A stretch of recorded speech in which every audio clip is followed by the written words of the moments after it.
Work progresses on several fronts to push construction of the Devil's Slide Road Tunnel south of San Francisco. The waterproofing and final lining systems are going up even as a road header grinds away at the bench up ahead. Excavating and installing the lining concurrently was a bold plan that won Kiewit Pacific the job by cutting a full year off the original 4-year construction timeline. But more than 2 years into excavating the 1,250-meter twin-tube tunnel, the top headings still haven't broken through. We've had our challenges with changing rock conditions, and we've only had one area of convergence, excessive convergence. But overall, the contract is progressing. Kiewit is said to have excellent equipment and is delivering a quality product, but progress is slow. NATM excavation began in November 2007 from the South Portals. As of February 2010, excavation is about 960 meters in the top heading in the northbound tunnel and around 945 meters in the southbound tunnel, with the benches about 60 meters to 100 meters behind.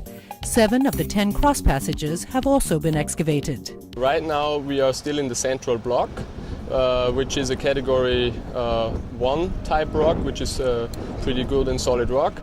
Advance rates picked up to an average of about 15 meters per week when the contractor switched to drill and blast.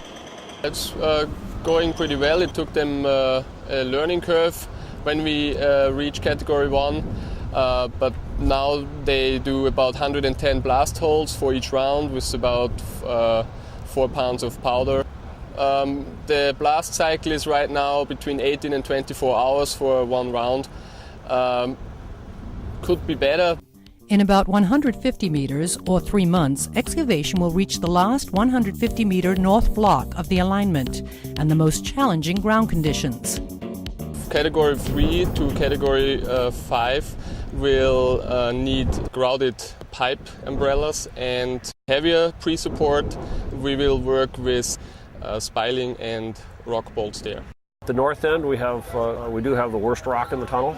We have done some advanced dewatering of the north end by pumping water out, so we're hoping that will ease the rock conditions and improve the quality by which we can excavate.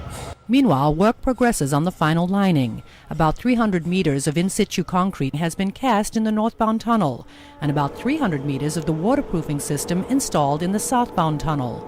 The formwork for the southbound tunnel sits outside the portal ready for launch. Once the invert arch and abutments are poured, crews working 6 meters or 20 feet up staple the first layer of the waterproofing system. The gray geotech fabric is followed by the PVC liner.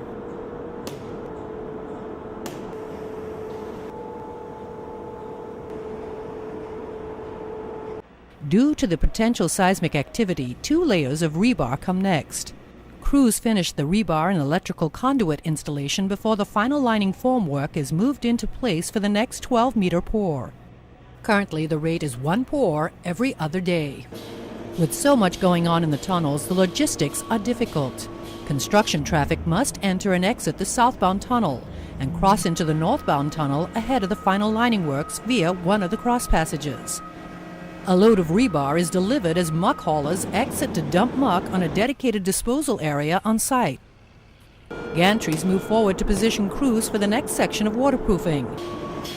At the heading, the road header makes way for the shotcrete machine, while the rock bolt machine is parked until it's needed again. In addition, the ventilation system must be moved to stay ahead of the final lining. The biggest challenge is also now that we start thinking about the breakthrough at the north portal.